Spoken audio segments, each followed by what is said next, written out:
Right, 18 minutes after 9 o'clock. Thank you for tuning in. And let's see, we have Dr. Ken Redcross on the phone. He's been with us before. And I want to start with this because he's going to talk about pain. I am not a person who takes pain relievers. I very rarely have. I know I've had my share of headaches, so I've taken aspirins or BC powder or something like that. But other than that, I've never had like the main, like the big stuff people talk about until recently. Yes. I had a thing on my leg. It was so painful. It was like the worst sunburn ever. And I won't get into the whole thing, but the point is, the doctor gave me some pain medications that were called controlled substances. It was scary, Robin. Yeah. Controlled substances. I always hear about that. Dr. Redcross is a board-certified internal medicine physician. He's the founder of Redcross Concierge. His name made guaranteed that he was going to get into the health field.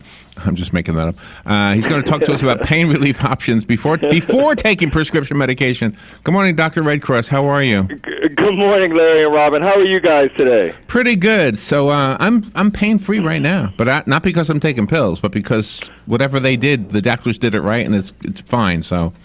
Well, I am glad you're not in pain anymore, Larry. And, you touch on something. I'm a lot like you as well. I tend to like more natural things. I don't really take much as far as for pain relief either. But both of you know we have a massive problem here in the United States when it comes to pain control and how we do that and how we go about that.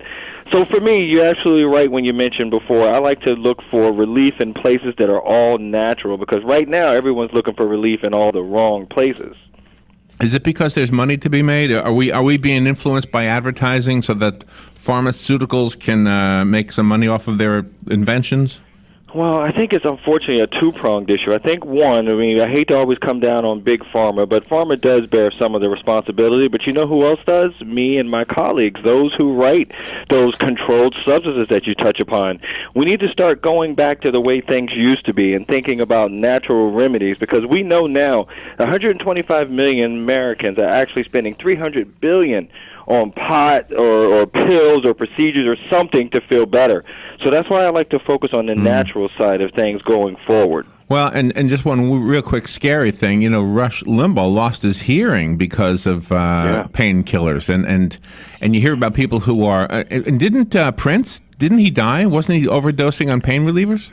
Yeah, Prince was like so many Americans that are in pain trying to use some of these medications that didn't understand that controlled substances are called controlled for a reason. And unfortunately, he'd had some chronic pain, it sounds like, and he was managing that pain, but ended up having what looked to appear to be fentanyl, which is kind of the big one that's out there now. And, and the sad part is that I'm not quite sure who Prince's medical team was or what have you, but we have so many wonderful natural remedies out there that can be of benefit.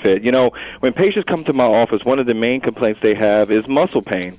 And muscle pain is something that we get commonly, whether it be stress-related or overuse injuries. But we have some wonderful things, like even on the diet side. In Indian food, there's turmeric. Turmeric is wonderful for treatment of anti-inflammatory issues or issues that need some sort of relief. And so turmeric is easy to get. You can find that anywhere. You can get that in Indian foods. A relief remedy, which I also love, is a homeopathic remedy that's actually derived from the mountain daisy. It's called Arnica montana, with over 200 years of data, Larry and Robin. And that's a big deal, because I don't have much that I can honestly say there's 200 really years of data that shows that it's beneficial. I also love it because it comes in two forms, an oil and a topical. And the topical doesn't have that menthol smell like some of the other over-the-counter pain remedies that you see out. Oh, really? Now, what is it called? Arnica montana? Yes, Arnica montana. You can get it. It's over the counter. You can get it in the name of Arnicare is the way it's actually packaged. And once again, it comes in the form of pellets. They can also, you put them under your tongue and they dissolve, so it's easy to take. And then you can also, like I said, get it topically for more localized pain. And it helps for bruising and swelling as well. I don't see it in my notes. How do you spell it? Arnica? Arnica, Arnica, and like the state of Montana. Okay, so it's two words. Yes. Arnica Montana. Yep. Okay. Yep, and the name comes from the mountain daisy, so it's nice and natural, like I love to really bring into my practice with patients. Wow, how did you find that? I mean, how did you accidentally? I mean, did you put one under your tongue? Whoa, you know what? It was so funny. I practiced I grew up here. I was in New York. I trained here at Columbia, and I went out to the West Coast, and I spent time in Beverly Hills, where I started my concierge practice. And I had a lot of buddies who were plastic surgeons, and all of the plastic surgeons were giving this remedy that was helping with bruising and swelling after they did facelifts or after they did rhinoplasties and that sort of thing, or nose jobs, in other words. And they were using this stuff, and I looked into it, and I was like, oh, my gosh, it felt like it was like this big secret that was hidden, and now I realize it's really not that big a secret at all because it works. So I'd love to talk about something. And once again, it's natural and easy to take, so that's why I love to always bring that in when we talk about muscle pain. Do you know, I wondered if somebody was looking for a natural remedy for something, I mean, where would I go for reliable advice and answers to questions that I could depend on? For example, we do the broadcast, I don't know if you know this, the radio station is in the mall. And so in the mall here, we have at least one place that sells like vitamins and minerals and what do you call that kind of a nutritional place, whatever. Yeah. You know the kind of place I'm talking about. It's I do. It's not a health food place, but they sell bottles of stuff. Yeah. I mean, would they know the answers to these? They seem pretty knowledgeable because I've spoken to them a couple of times. But well, you know what, guys? It just kind of depends on your source. I like there's wonderful sites. There's Everyday Health. There's WebMD. They do a lot of research and have a lot of data behind it with physicians who are actually on the border and involved with the process. You can get a lot of data, believe it or not, online, but you have to vet all those things. And what you do is I love when patients do this, and then they come back to me, and then we actually talk about them, and I do my due diligence and take my responsibility for us to sit down and say, you know what, there's some good data behind this. I think we can try it and make sure it's safe for everything that they may be taking as well. So we come together as a team and talk about those things. Can I ask you something? Because you just reminded me of something. Earlier you said turmeric? Yes. Well, when I had the thing on my leg, I was taking some turmeric, and then I read something online that said it doesn't work as well by itself as it does as if you take black pepper. And I said, black pepper? I got plenty of black pepper. So, I mean, I couldn't find any black pepper pills, so I literally was taking a teaspoon of black pepper, and I was like, this is awful. So then I would make eggs, and I would put a whole load of black pepper on them. but Larry, you're laughing, but you know what? It's funny because that's really the best way to get these things. Turmeric, and we're talking about black pepper. It's the best thing is to put it in your diet anyway. And if you have to put it on your eggs, that's great because it's still going into your body and assimilating to where it needs to kind of get to make you better and help with the inflammation. So it's funny that you said that. What about some of the things that you always hear about? Calcium, magnesium, vitamin D, vitamin B, vitamin C. They all always come up in conversations. Do any of them contribute to relieving pain? They actually do. When you talk about another type of pain that I see, it tends to be joint pain, whether it's arthritis or rheumatoid arthritis. They're a little different. But the key is this, that we do know that some of the relief remedies that are helpful are glucosamine, which I'm sure you guys have heard about, which is great for the joints, especially the knee joint, which is the number one cause of joint pain that brings people to see their doctor. And another thing that does help is vitamin D, because we're learning that vitamin D levels that are low may actually predispose to joint pain. And in fact, there's even a group called the Organic and Natural Health Association.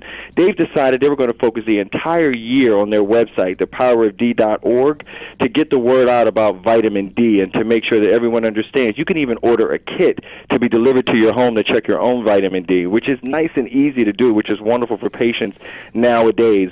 And vitamin D, glucosamine are wonderful for joint pain. So I'm glad you brought those up, actually. We have a nudist resort in our area, we do. And they have and they have an ad. Well, they have an ad that says, where are you guys again? Ocala. Well, it's really more in the Orlando area, but I'm trying not to say Orlando because of the news from Orlando this morning.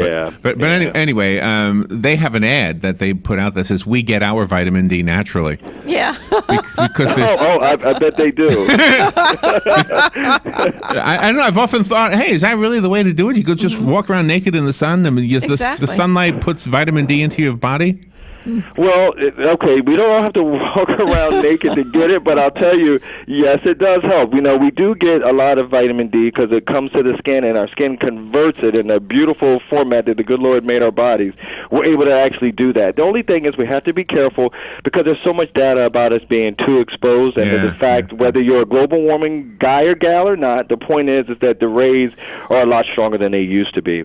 So that's causing us to put on more sunscreen, which is also decreasing the amount of vitamin D that's being converted. So, you know, there definitely needs to be some discussion around it. But, yes, it is helpful for the sun, but you still have to protect your skin in the meantime. DrRedcross.com is the website, right? drredcross.com, is that right? Yes, exactly. One quick final question, I guess. Please. Headaches. Do you have a natural remedy for headaches?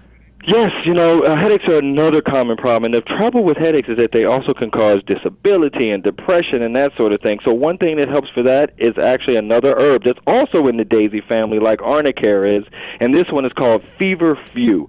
So please look that up. It's a wonderful plant, once again in the daisy family, and also has been shown to be very, very helpful, along with peppermint oil and also basil oils as well. Doctor, always good to have you on. Where have you been? We haven't had you on in a while. Oh, you're in the big time now. I see you. Yes, you're on yes. Nancy Grace. You're on, I'm looking at your website. Yeah. I will never forget where I came, from whence I came.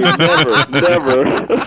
Yeah. Well, thank you for coming on the air with us. I was looking. Thank you guys for having me. So I'll go to the website. Did you have a book we want to promote real quick or no? Oh, gosh, you know what? Not yet. I am working on it, guys, but I am working on a line of nutraceuticals, which, once again, so natural, and so I love doing that. A lot of patients love that sort of thing, so I'm actually working on a nutraceutical line under Redcross, under my Redcross concierge label. Gosh, you were blessed with a perfect Nice. name for what you do. Dr. Ken Redcross, thank you so much for being on the air, and always happy to have you on. Thank you for remembering who we were, by the way. Yes. Absolutely. Oh, please. Thank you guys for having me. You're welcome. Thank you. We'll be right back.